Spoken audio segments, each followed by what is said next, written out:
Have you seen that November press release from Mason G Enterprises?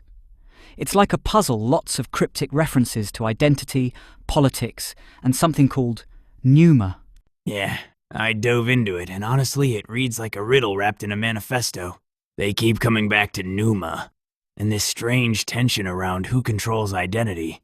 Almost like there's a split between the public persona and the private self. Exactly.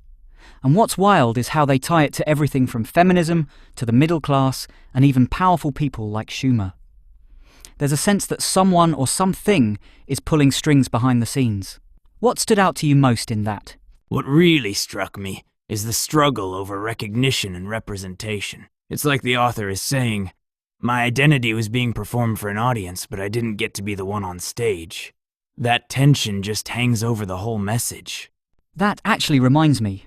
Let's talk about this pneuma they mention.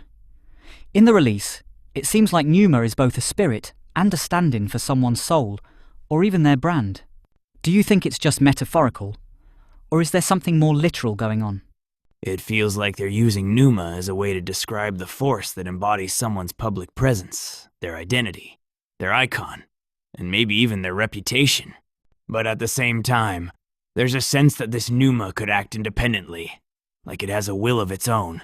Yeah, and the press release almost sounds frustrated, like the real person lost control over the pneuma, and now someone else is running with their name or persona, benefiting from it while they're left out. That's exactly the vibe I got. They even compare it to Robin Hood, with someone giving away their info and privileges. It's like being stuck watching someone else live your life, which must feel both surreal and infuriating. Moving from there, I noticed this recurring idea of lost social capital over 7 years, no less. Apparently, the author felt forced into the background, not given a chance to advocate for themselves while others spoke or acted on their behalf. It's such a raw admission. Imagine seeing your influence or reputation erode, just because you can't steer the narrative or even answer questions directly. They mention pleading the fifth and abstaining at key moments. That's gotta sting. Absolutely.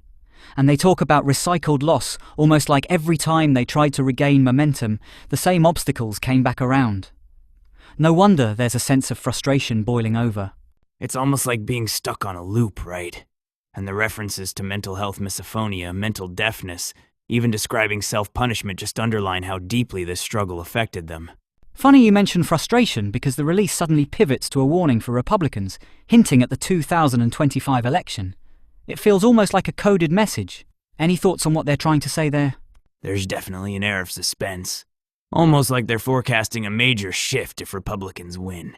The all caps, the IFANDONLYIF language, it reads like they're sounding the alarm about potential consequences. Maybe for both parties. And it's not just about politics. There's this implication that identity, control, and these questions of who gets to speak will get even more tangled if the balance of power shifts. The message almost feels like a warning to everyone, not just one side. That's the sense I got too.